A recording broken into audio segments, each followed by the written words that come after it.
Welcome, friends. Hello. Hello. I'm Jennifer Oz Freeman. I'm the Associate Professor and Program Director of Theology and the Arts at United Theological Seminary. That's the spirit. And I am beyond thrilled to have Gabriella Boros with us this evening to give the talk that accompanies her exhibit that's been on display already this term.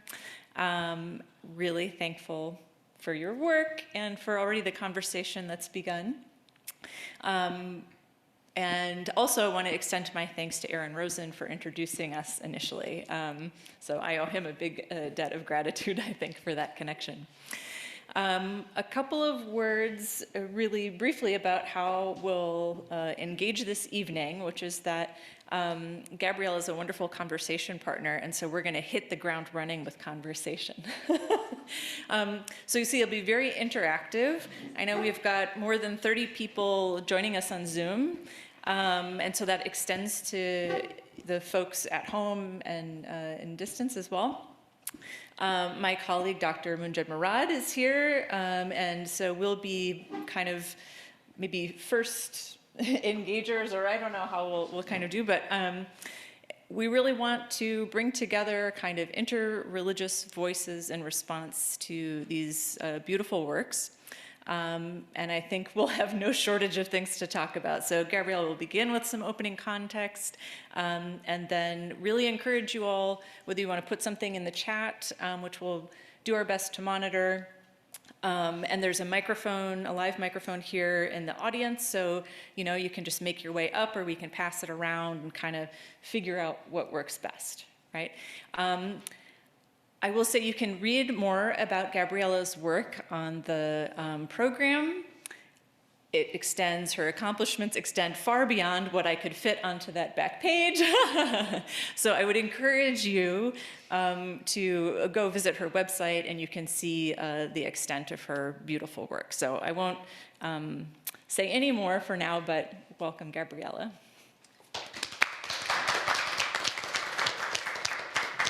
Thank you so much. It is an incredible honor to both be able to show my work and to come here and present it to you in person, and to hear your voices and your opinions and your ideas about the works, because that, as an artist who works in a room by herself and comes up with these crazy ideas, there's nothing more gratifying than to hear the feedback of how people perceive the work.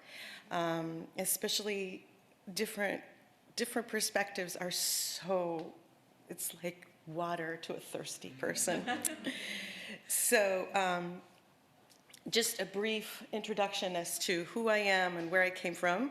I was born in Jerusalem, and my religious background in Israel was very little, because Israel is a mostly Jewish state, so we didn't get much religious background. But when our family immigrated to the United States, because my dad needed a job, and he was a fresh new immunologist, and he needed a job, there was nothing in Israel, and we came here, and my mother realized there was no religious framework whatsoever, and that's when we started to have a little bit more of religious ritual in our house.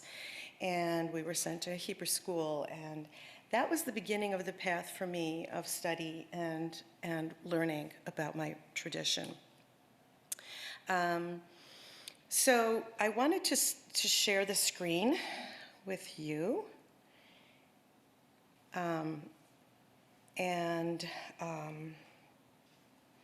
So my artistic background, it started when I came back with a C- and a D- in phys chem and pre-calc. And my dad said, under no circumstances are you going to be a neurologist, that's out.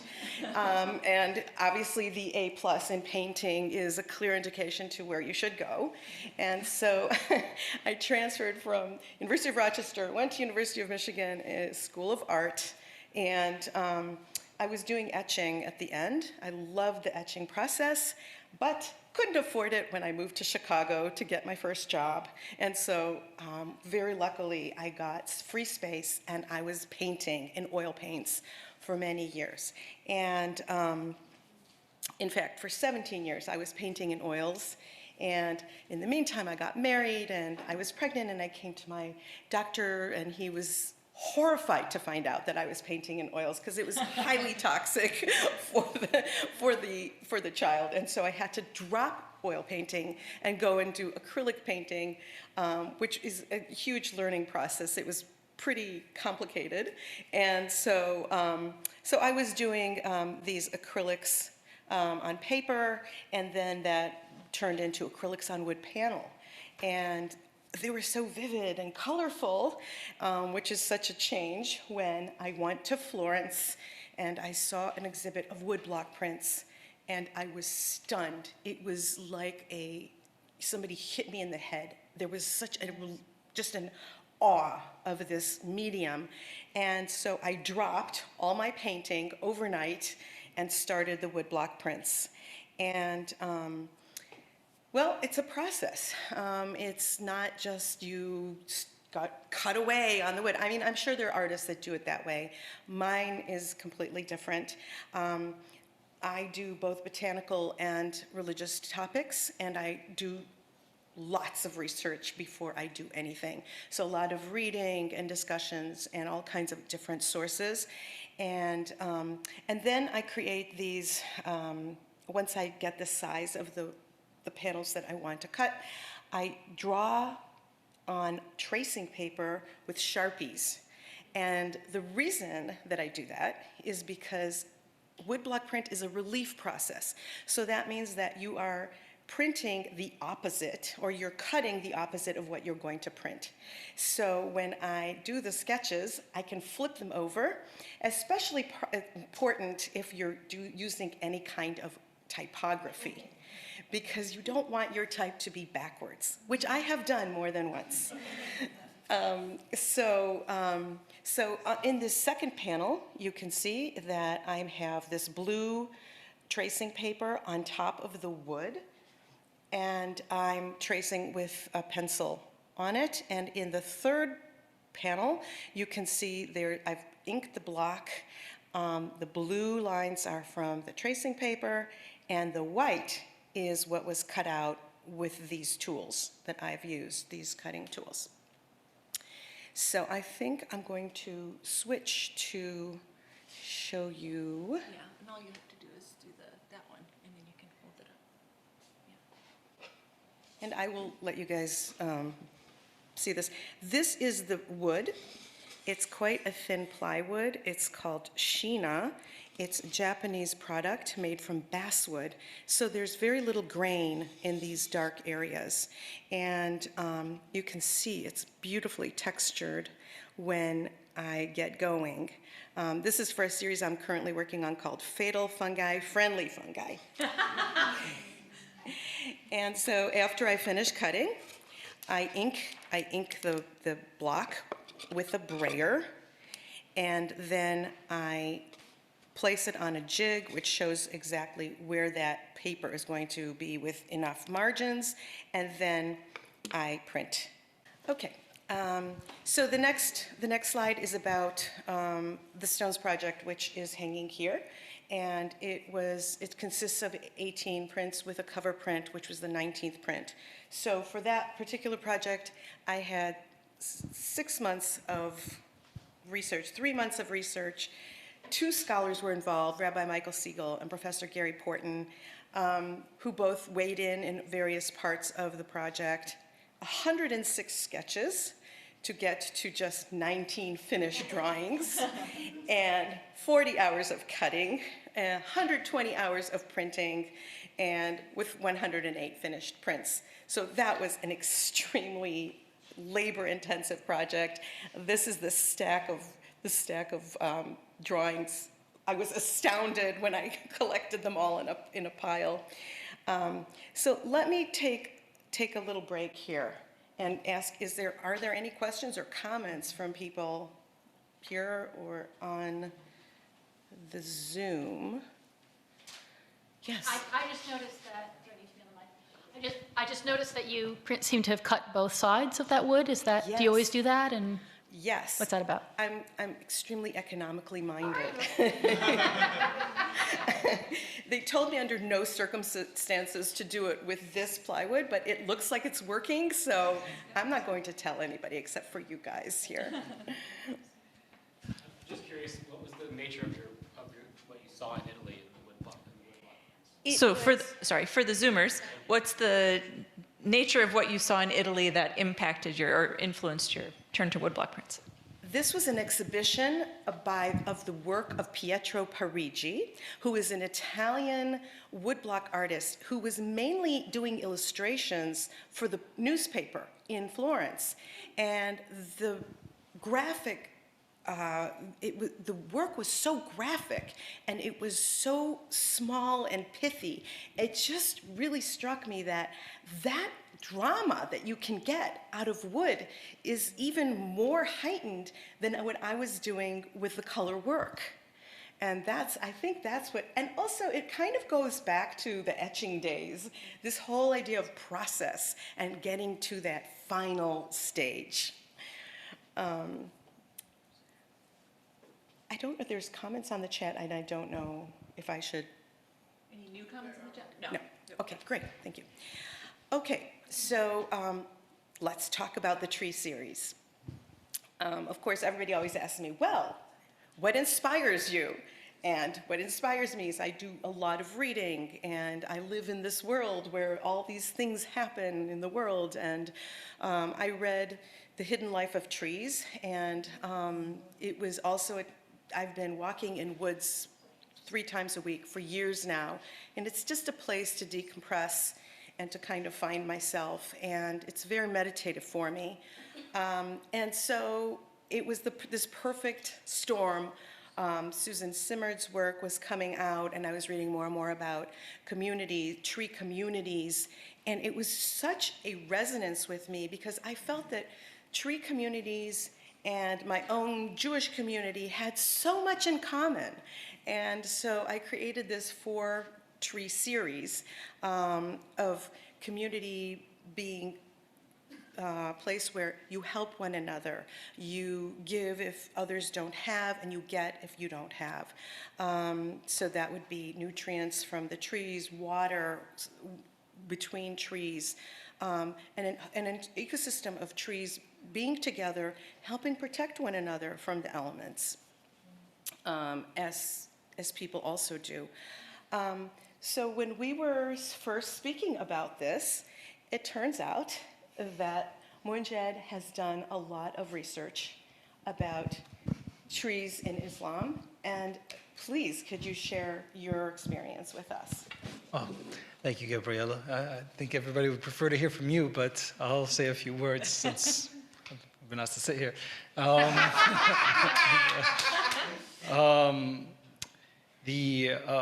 My dissertation is called A Tale of Two Trees, T-A-L-E, A Tale of Two Trees, Unveiling the Sacred Life of Nature in Islamic and Christian Traditions. And I found these 2 particular trees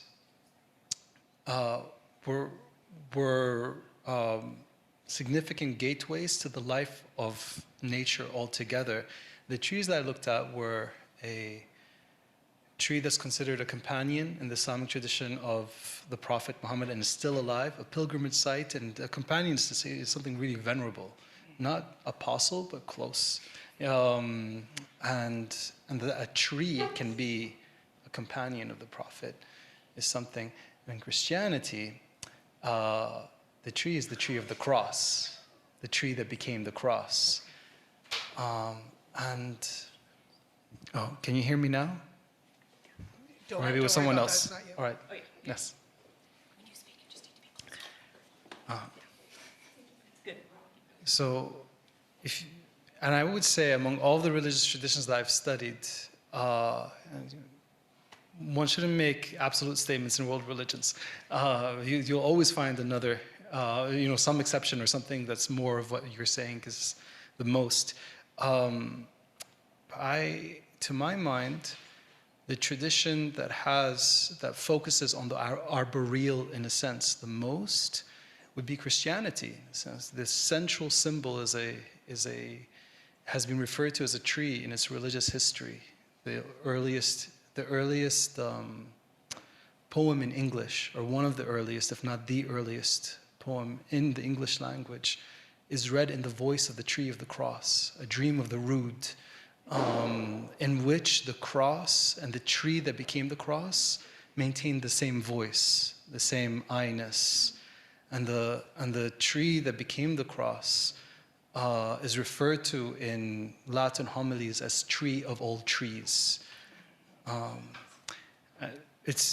Trees are such rich symbols within religious traditions. In the Islamic tradition, Islamic cosmology, the cosmos is arboreal in form, takes on the form of a tree in one description of the cosmos, one Sufi description of the cosmos. It's clear that you've chosen such a rich topic for your pieces here. Thank you. In fact, in Judaism, we call the tradition Eitz Chaim. We call it the tree of life. And, Eitz Chaim l'machazikim ba. For those that embrace it, it's our support. And that's kind of this idea of tree as this entity of religion, as support, as something beyond just an organic being. It's such a beautiful, powerful imagery that you have. If I may. And I think that what strikes me in these two things, and I was going to talk about the dream of the rood, so you beat me to it. No, that's okay. But I've been thinking of the tree community as portraits. I mean, that these feel, of course, like the trees are figural, and it feels so kind of loving, and the textures that are revealed here, from the bark texture to the roots to these leaves scattered that make this pathway. So they feel so personal, and I think of them as portraits. I don't know what you think of that. It is exactly right. That is exactly right, because each of those four actually are portraits of specific trees that I have met in my wanderings. So that is perfect. That is absolutely right. And in fact, I have a close-up. So this mother tree is from our visits to the redwood forests, and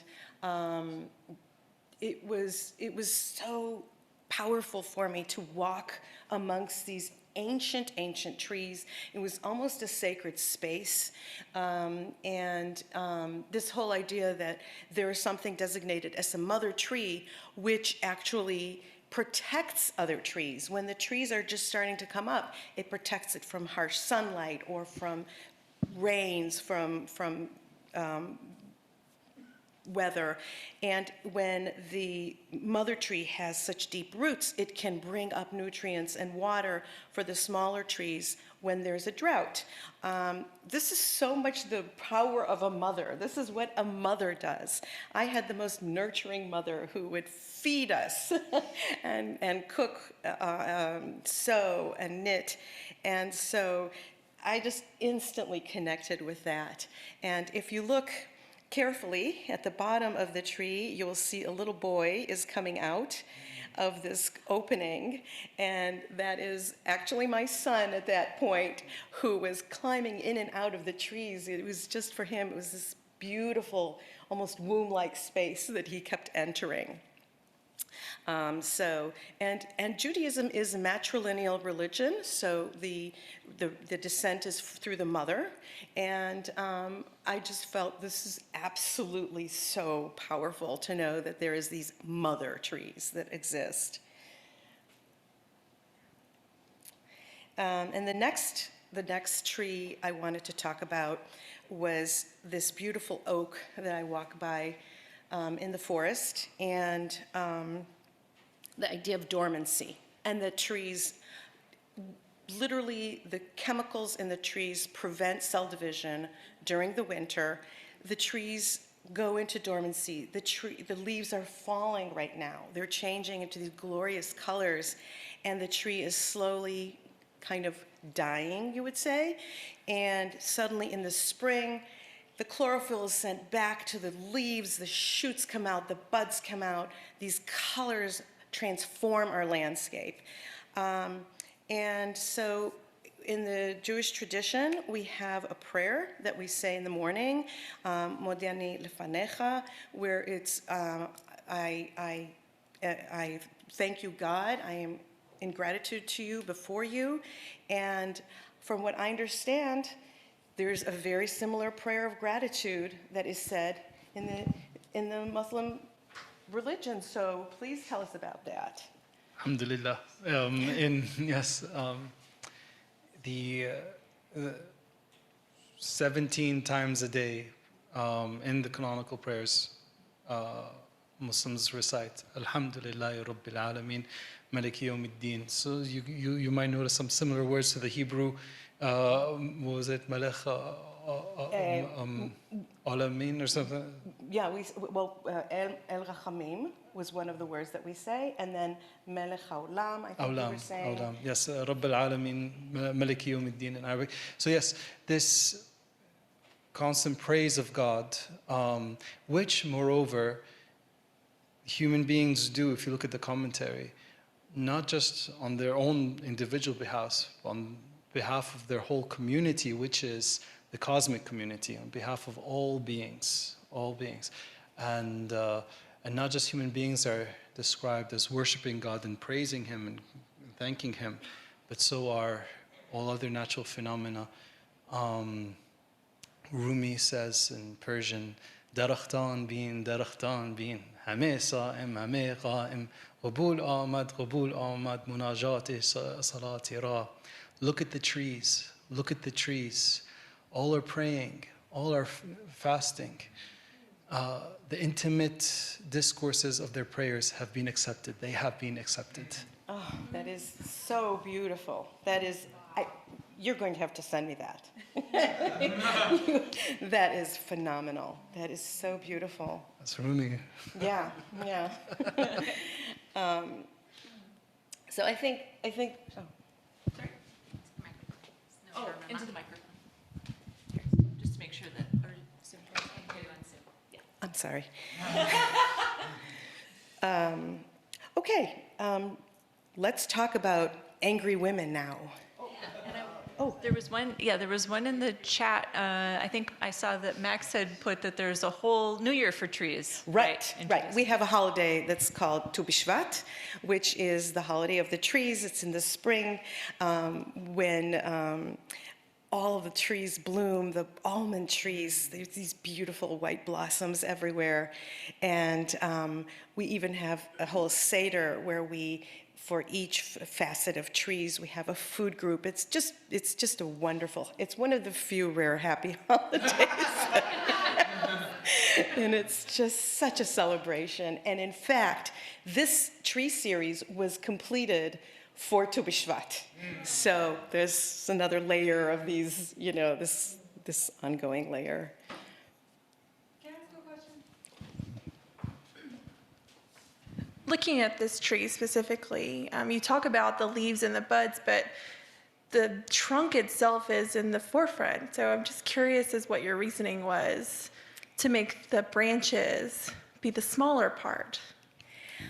I have to say that I think the trunks of the trees expresses almost the soul of the tree, and those gnarled parts are the struggles that the tree has gone through in order to still stand.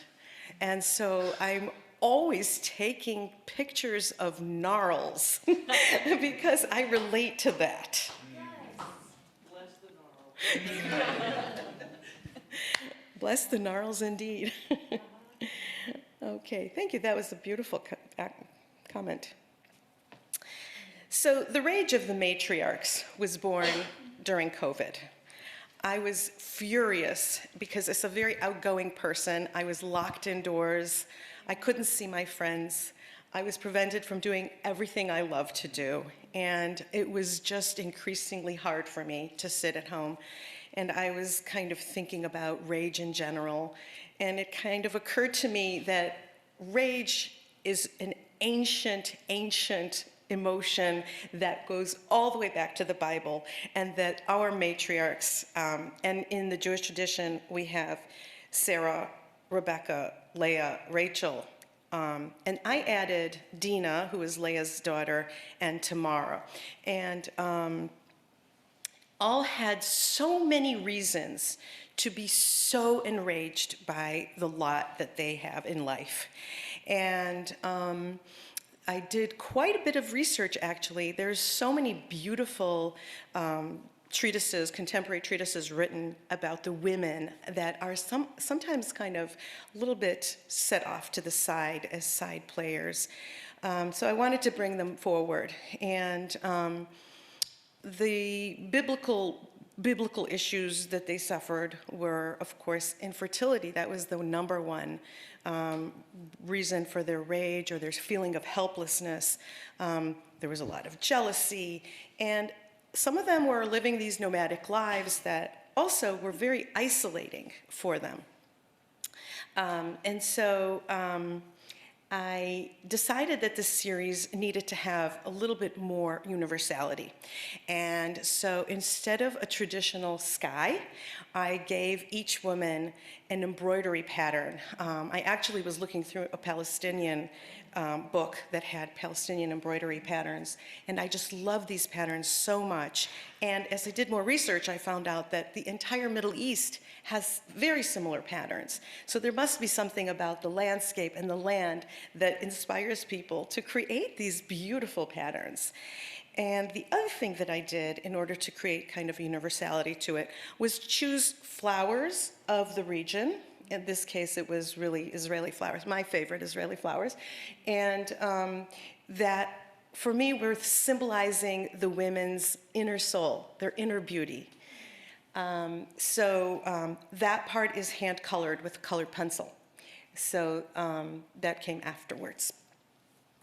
I wanted to speak about Sarah because it turns out that Abraham and Sarah also appear in Islam. And in fact, I think one should go ahead and teach us. I don't know very much to teach. Oh, stop. Sarah, she's revered within the Islamic tradition as a matriarch. There are many Muslim women called Sarah. I know many from my childhood, and yes, sorry. So for those who missed it, Sarah is matriarch. Many Muslim women called Sarah, and she's revered. She's revered, and she's the wife to Abraham. Yes, if there are any particular questions, I can answer. But she's very much revered within the Islamic tradition. So for me, this was all new because I really had no background in Islam, and it was so exciting to know that. Actually, yes. So I guess I could add that all the Hebrew prophets. So Islam sees in a similar way to how Christianity sees itself as inheriting, Jewish scripture and the Hebrew prophets. Islam sees itself as inheriting also Christian and Jewish scripture. There are different theories about the veridical nature of the scripture today, from considering the scripture as fully veridical as it is to, it's been corrupted, and a whole range in between. Fully corrupted to somewhat, and that I belong to the former. I consider it all veridical. I'm kind of described as more Catholic than the Pope.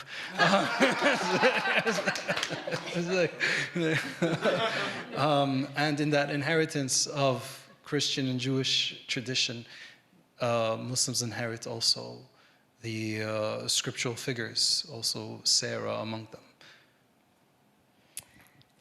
Amazing. It's so interesting.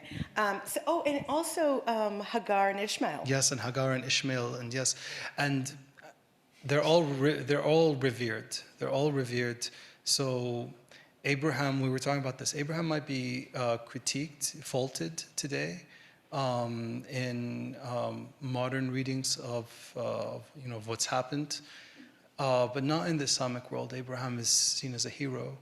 It might sound terrible, but what he was doing was he was fulfilling divine command and sacrificing. Abraham's seen as the greatest sacrificer. And the Eid, E-I-D, which is like Muslim Christmas, centers upon, one of the Eids, one of the two, centers upon Abraham's sacrifice of his son, Ismail in Arabic. And here again, he's seen as someone making a sacrifice. Of course, Hagar is at the center of this story over here, more so than Abraham. But he's not faulted. They're all revered. They're all conforming to a divine plan. It's remarkable because when I was reading about Sarah and her life, of course, I refer to Midrash. And Midrash are the rabbinical stories that kind of buttress and fill out the Torah, which is the Pentateuch. And it's just so interesting, the different midrash that you find about Sarah, about Hagar and Ishmael. And actually some contemporary commentary does criticize Abraham for listening to Sarah and forcing Hagar and Ishmael out at once that Isaac was born.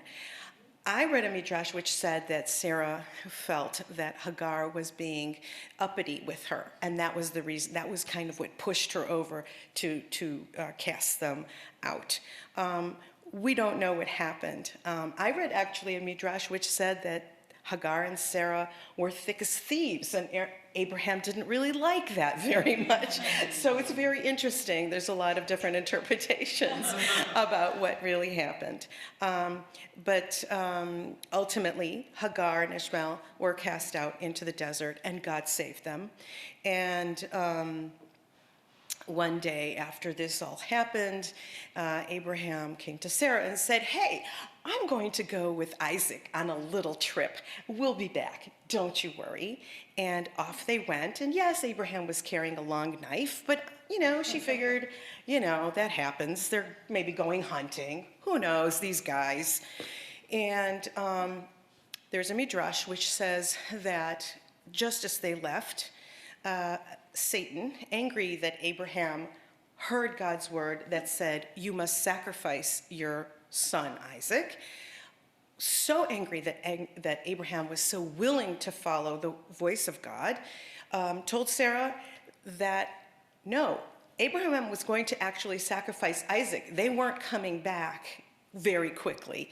And Sarah was so angry after being infertile for so long, after finally carrying Isaac at a very late age, which must have been very difficult on her body, after living through these years with Abraham, finally feeling like things were going her way, and here he was sacrificing this love of hers, that she screamed 3 times like the blow of a ram's horn and dropped dead.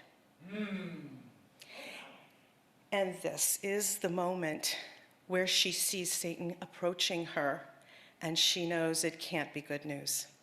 And she's looking into the horizon, and she's still cradling that beautiful red anemone that is her inner soul, and she knows this could be it.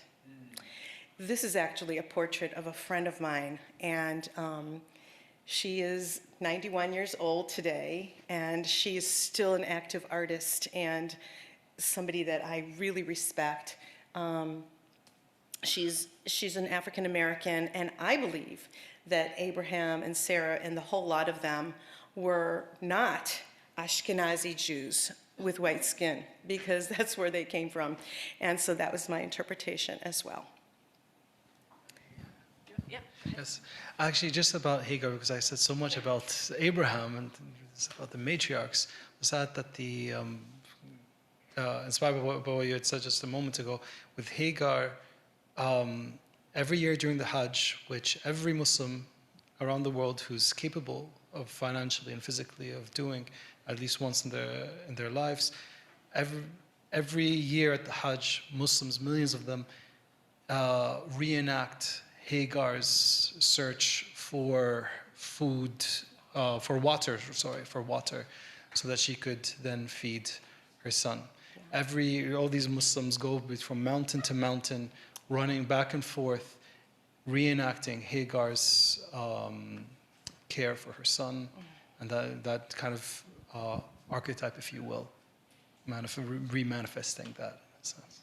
That's beautiful. That's really beautiful. Thank you.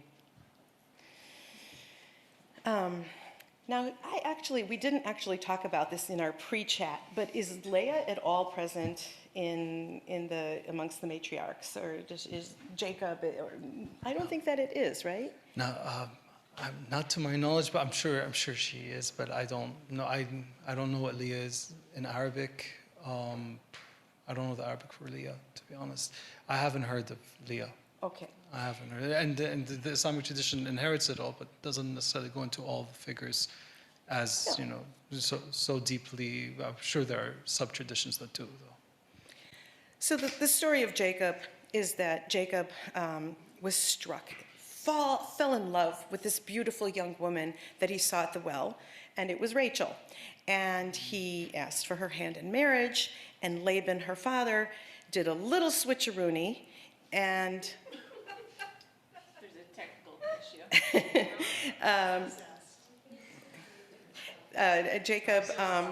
Jacob was, he switched it out with, he switched Leah for Rachel under a heavy veil. And in fact, that is why in the Jewish tradition, when you get married, you actually have to lift the veil when you're actually getting married to make sure you got the right girl. And so it goes way back.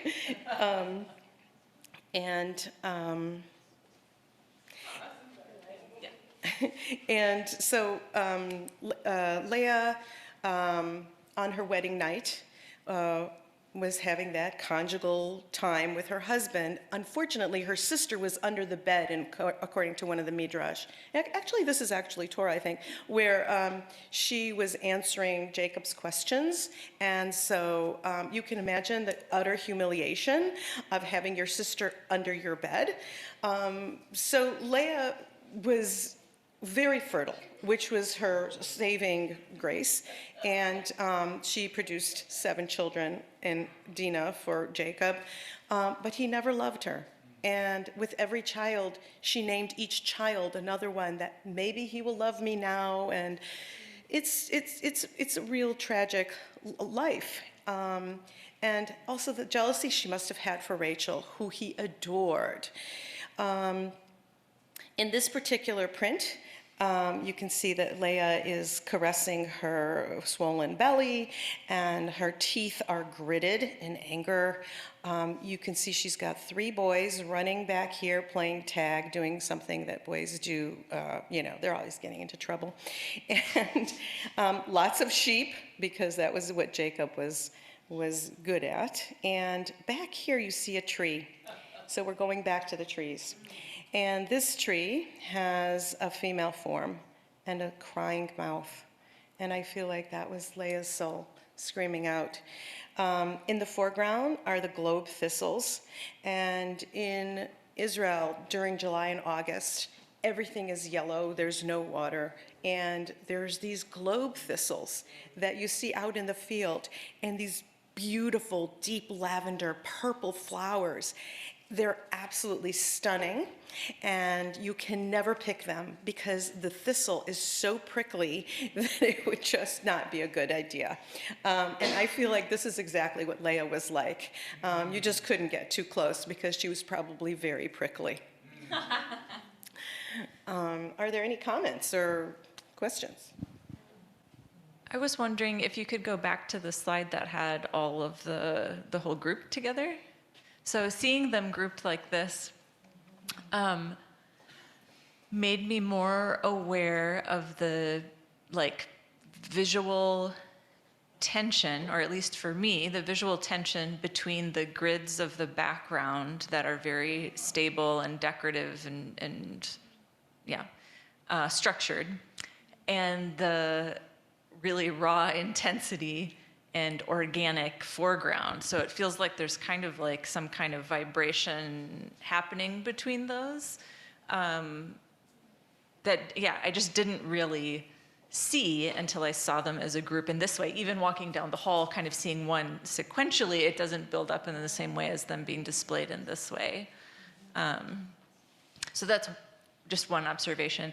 And then the other one is, interesting that there's trees in some of them, because I'm also, after, just having this conversation about the tree community, also for me heightens the contrast with these really delicate flowers that are like kind of feel personal, personally assigned to each of these women.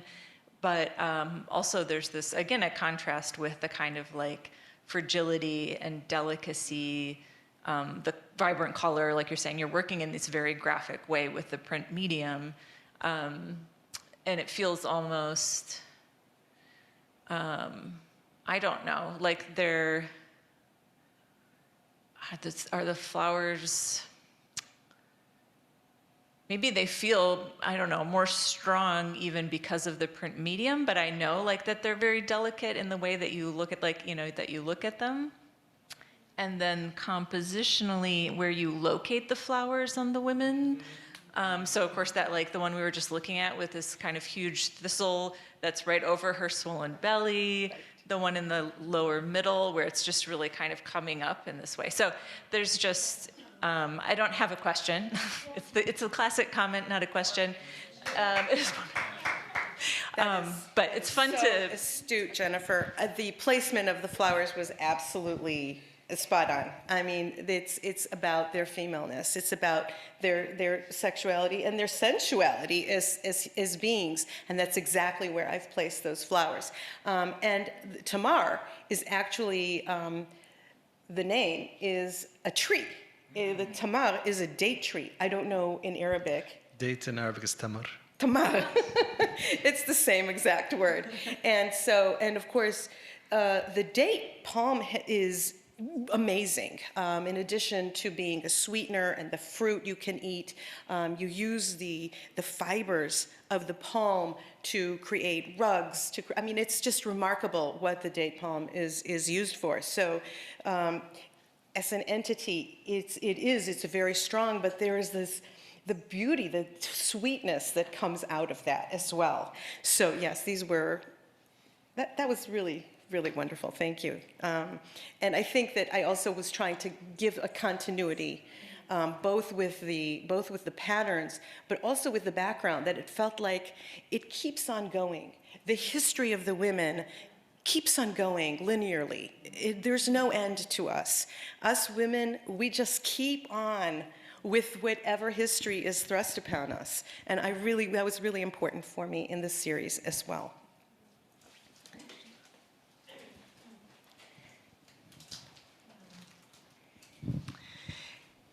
Thank you, Jennifer, because now I'm like, okay, now what am I seeing? And so what is standing out to me that I'm curious about, and I'm also an artist with fabrics and textiles, and I love creating and then bringing it out in the world, and people see things that I never even considered, but it's right there. So I don't know if this is part of your intentionality, but this is what's leaping out, is all of the women, their gaze is outward. So first to you as a creating artist, and then to the rest of us experiencing it. And when there are other people within the print, it's not like the women are engaged in gazing and talking.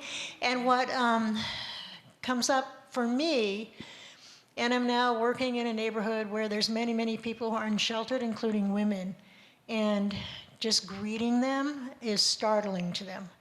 And so for them to be seen. And so that's part of what I'm seeing is And again, you talked about the history, the ongoingness of women, and of course we all know there's more chapters still today about women being seen, women being respected, period. Not without, well, there's another piece about no strings attached, but that sense of women keep looking out, speaking truth, being as whole as we can within different contexts. So that's part of what's leaping out now. So if you could share some of that. And then this is a separate question, and paper is a fiber. And so I'm wondering if you have also worked any with printing on fabrics. Not in the context of my woodblock prints. I've printed on fabric before. In fact, I've done some embroidery also, but never with, it's so hard to print on paper. Printing on fabric is that much more difficult because fabric has a life of its own, much less so than paper. So that addresses that. But yes, these women are directly, say for Rachel, who's just so into her own sorrows, she's not looking out. But yes, these women are looking out. They're looking at you. They want to share their rage with you. You're the one that they're appealing to, because what's happening at home is just not getting much attention. So yes, that's a really good observation.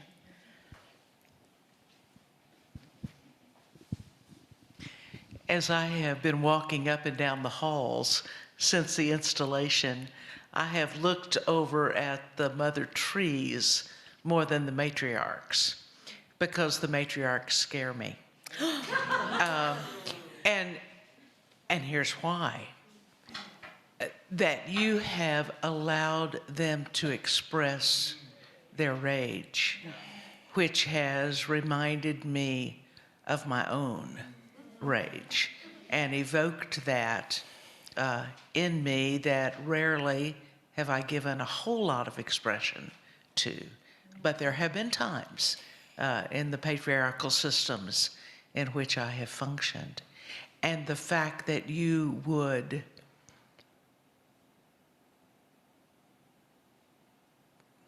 it's amazing that you would evoke that kind of attentiveness and their own provocation toward our own identity, I have found of great value.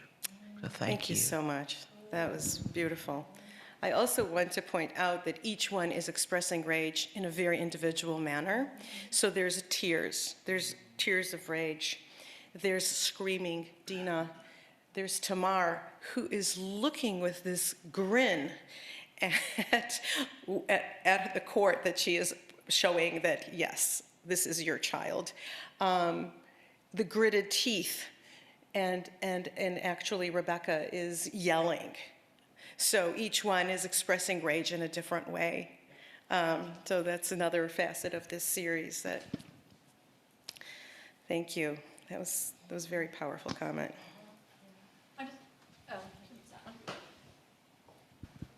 This one too. Thanks. I also noticed that they're all in black. I don't know if that was actually a sign of mourning in their time and place, but obviously it is for us. So I was thinking just about the grief that's behind all their stories as well. And I'm just wondering if you think that God is one of the objects of their rage. Are they angry at God? Because they sure don't seem very resigned. Right. I would say that it is perfectly allowable to be angry at God when you see your son going to be sacrificed in his name. And so, yes, we have points in our lives when we are enraged with God and then we make up with God. And this is the beauty of our relationship. It's a very mutable relationship. And yes, I would say that they may very well be angry with God. They may very well be angry with themselves as well for playing the part that they're playing. Rage is this really complex part of our lives, and to handle it, to learn to handle it in a successful way, it takes a lifetime. I'm definitely haven't gotten the handle on it yet, for sure. So thank you. That was a wonderful comment.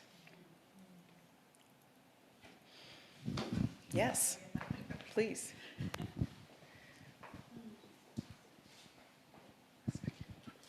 Thank you so much for this work. I can definitely tell the passion and the intention around it. And I do have a wondering, I guess, a question of around, you mentioned earlier about tone, skin tone particularly, and historical accuracy and so on and so forth. And I wonder, what was your thought when you were creating this work and this version of work and skin tone? And how did that work for you? Right. So I absolutely think about this a lot. And I think that precisely because I wanted this to have a universal feel to it, I didn't want it to be just about me.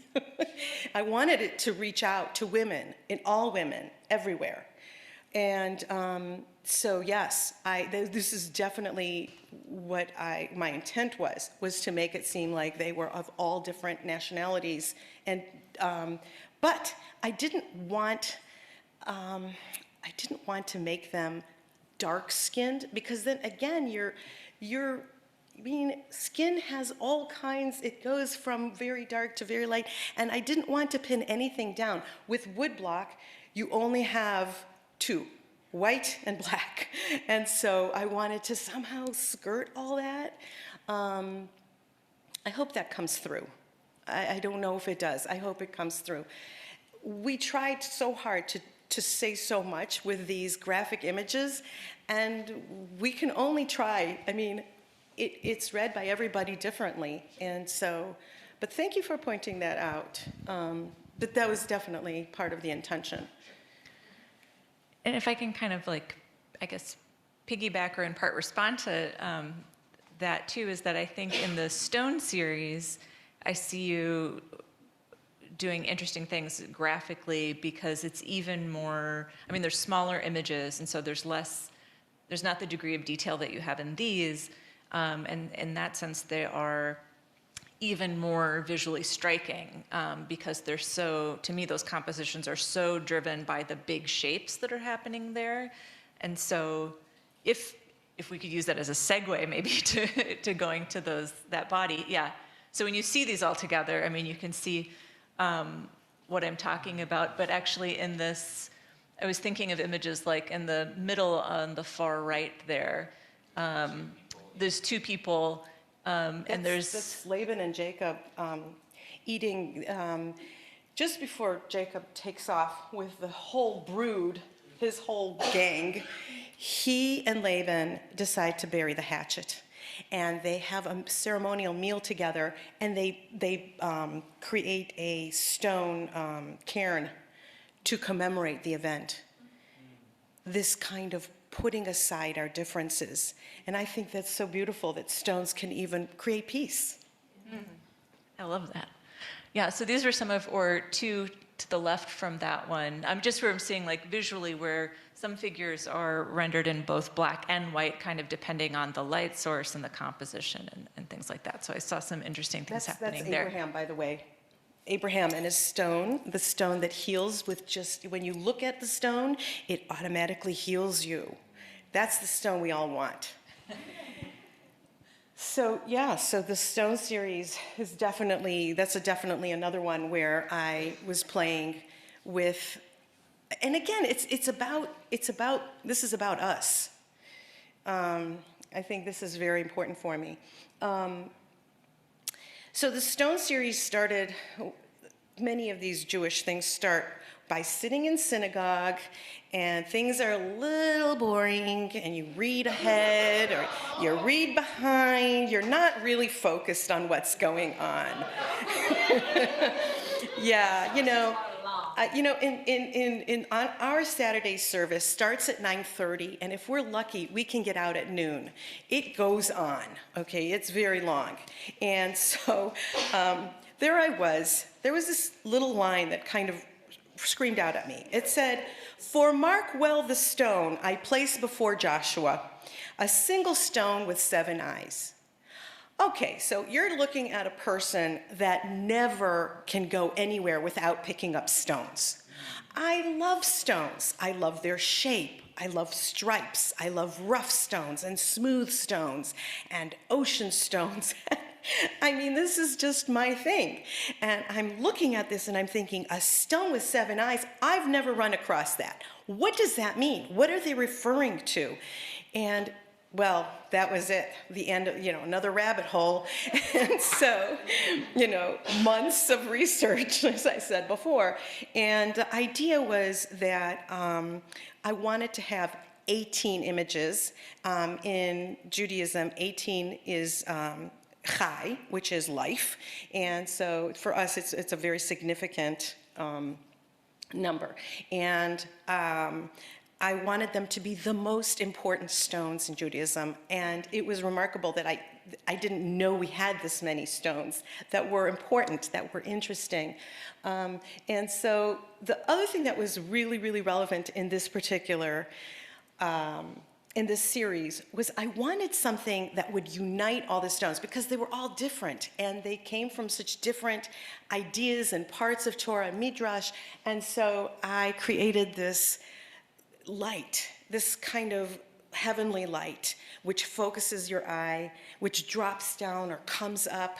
And so this was, for me, kind of a new compositional angle to create something technically. And it unites the pieces.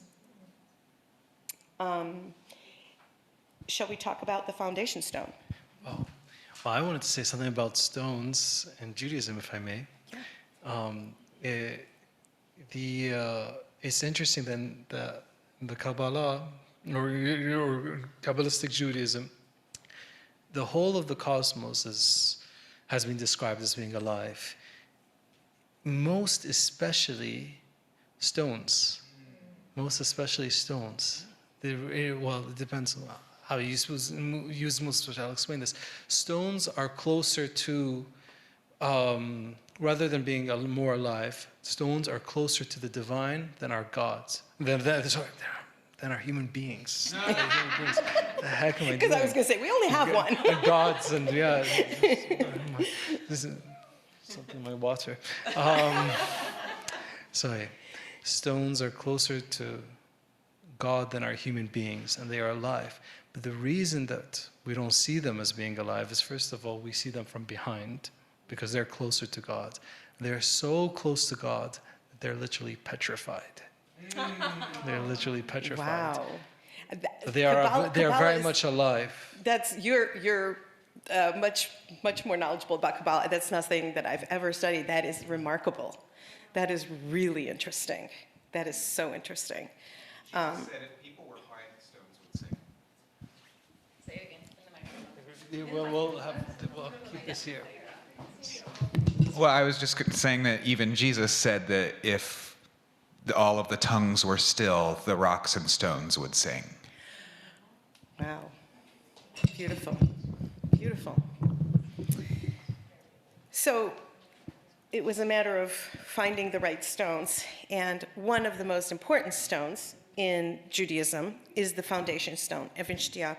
And it is found in the Dome of the Rock, or on the Al-Aqsa compound, Kubat al-Sakhra? Yes. Yes? Kubat al-Sakhra, yes. Okay, great. I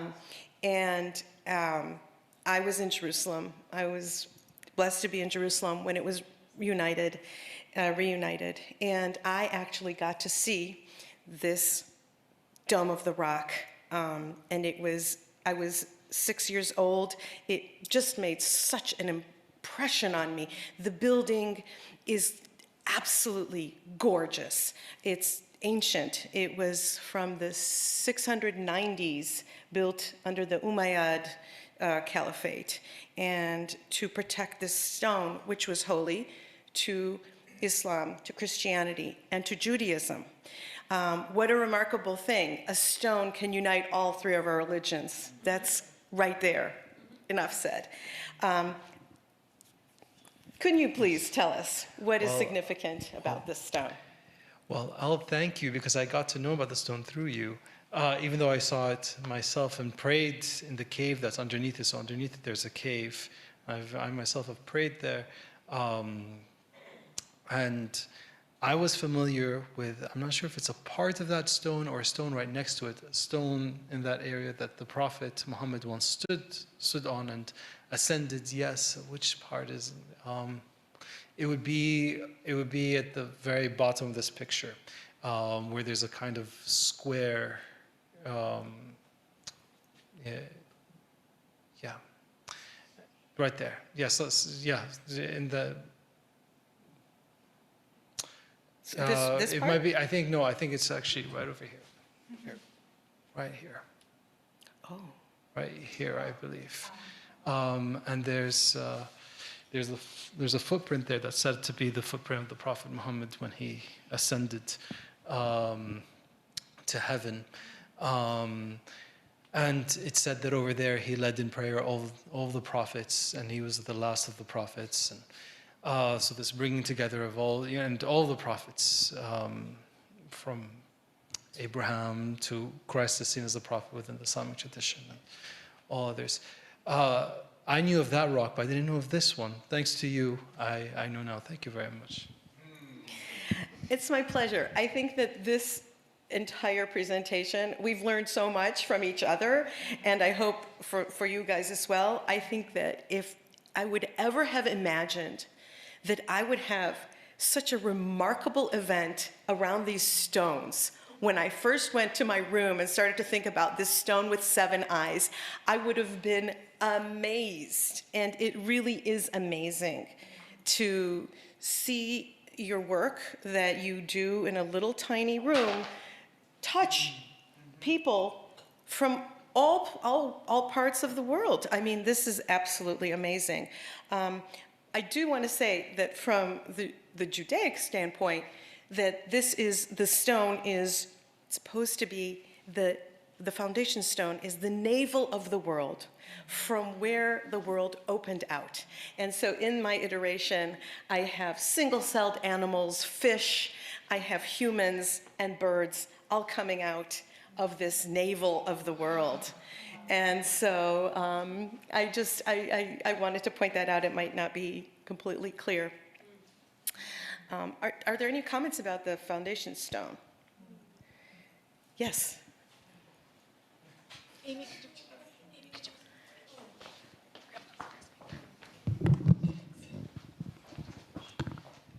Thank you.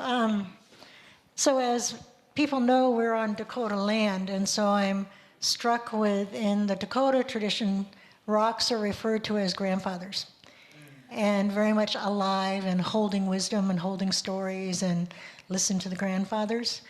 So that was my first comment, and then I just had read about the navel of the world, and in the Dakota creation story, Bedote is a place of creation, and it's where Fort Snelling, quote unquote, is now located. And it actually was a birthing place where the Dakota women would travel from villages around for birthing. And the images in the Dakota creation stories and other creation stories of the indigenous people on Turtle Island also has that sense of a particular place where creation comes forth. So I'm just having one of those, what do I want to call it? Those moments of how important the particularity of our various spiritual religious traditions are. And just it's stunning how those traditions give us language and naming that oftentimes is so similar, especially when we're talking about metaphors and images. So, yeah. I have to skip forward to the birthing stone. This is the birthing stone, and the birthing stone was used by the midwives in Egypt, and that's how women gave birth, was on stones. And I just didn't understand what kind of strange thing would that be? Wouldn't it be really cold and uncomfortable and hard? And I realized in Egypt, the sun beats down and the sun creates warm stones. And if you put some soft fabric on there, you have a wonderful place on which to push and get resistance. And it just made so much sense to me. I mean, I don't think I would have thought about that twice had it not been for this project. But of course, the reason that it's in Torah is that the Pharaoh wanted all the boys to be killed. But I really was so taken with this idea that women give birth on stones, and how would that look, and how would that feel for the women? And it was one of the first times that I've created a print about the birthing process for me also, which is this very personal experience. So thank you for bringing that up, because the stone continues in birthing. And this idea that women would go to a specific place to birth is remarkable. It's just remarkable. We need to talk. Another part of the remarkableness is the intentionality of that was the place where also the Dakota people were sent to concentration camps, and that the military fort, and it was on that particular place. So again, that's not an accident in the colonization here in Minnesota. Wow. Wow. Wow. Yeah, as a simile, my grandparents were in synagogue on Erev Yom Kippur, on Kol Nidre, when the Germans took them to concentration camp. I think that's right in the same chapter. Let's end with Jacob. Let's end with Jacob. So Jacob goes to sleep on, some places it says 7 pillows. Some say it's 7 pillows that joined into one pillow. But it was a hard pillow. It was a stone. And because of that stone, probably, I mean, can you imagine having to sleep on a stone? He had some strange dreams. And that's when the angels came to him. And like you saw, there were 5 iterations. There were many more about the angels. Angels, how do you depict an angel? And so I finally realized the angel was stroking Jacob. He wanted Jacob to feel comfortable. And so they came and they were going up and down the ladder as Jacob was sleeping.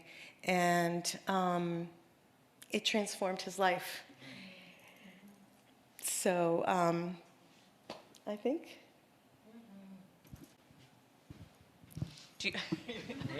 Yeah, I think that ending with a dream is a lovely way to conclude.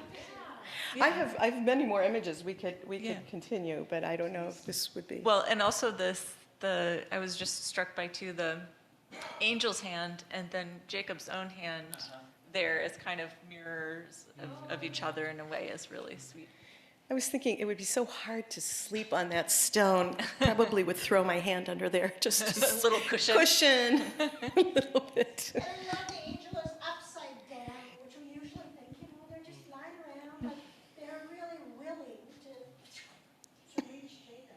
Yeah. It really stands up to me.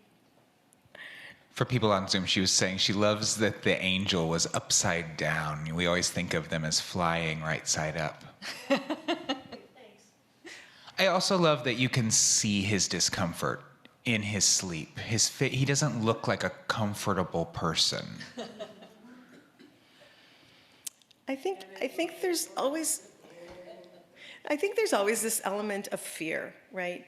That these entities from Torah were suddenly approached by angels or by God, and that must be really frightening, because it's a holy entity, and this is way outside of the norm, and there must be an element of fear and discomfort in it, as well as a burden that, now I'm chosen. I am chosen to do great things. I mean, we know that Moses certainly kind of was like, no, please, I really don't want this responsibility.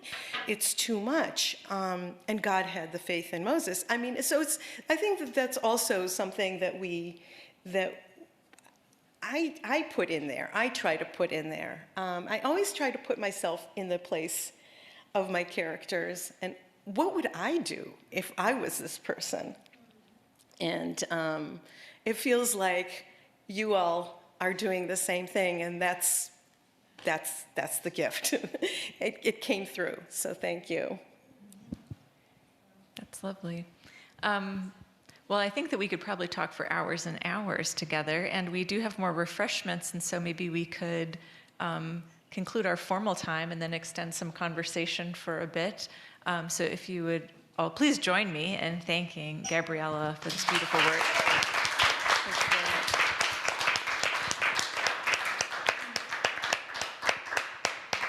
And thank you to our friends on Zoom. And the exhibit will be up through the end of the term, so please come see it if you haven't already, or if you're virtual, to check out Gabriella's website. It looks even better in person. You should come. I have one last question. How would a person buy your art? Oh, just email me. We can do that. Thank you. Oh, we can type it in here, in the chat. Yeah, you can email me, or you can also, if you Google Gabriella, her website comes up pretty much right away. So it's great. Google is a second thought. I don't always think of it first. Well, thank you, everyone, and thank you, Gabriella. Thank you. Oh, you can close. You're going to advertise for tomorrow, then? Okay. From the president, yeah. Thank you so much, honored guest, for this evening. It has been lovely, and the conversation in the room and on the screen has been just rich. And you've evoked many things in your work, and thank you for that. And the conversation, I think you all are worthy of those PhDs that you're trotting around these days. As I was thinking about how to close tonight, I thought of that very, very old hymn that actually Brian Wren has used as the name of a book. What language shall I borrow? What paintbrush? What poetry? What penknife? What wood-burning instrument? What music? What fiber? What medium shall we borrow to try to speak out of our depths and out of a desire to search, to long for, and ultimately to find? As Augustine says, our hearts are restless until at home with thee. Thank you for being here tonight. Good night.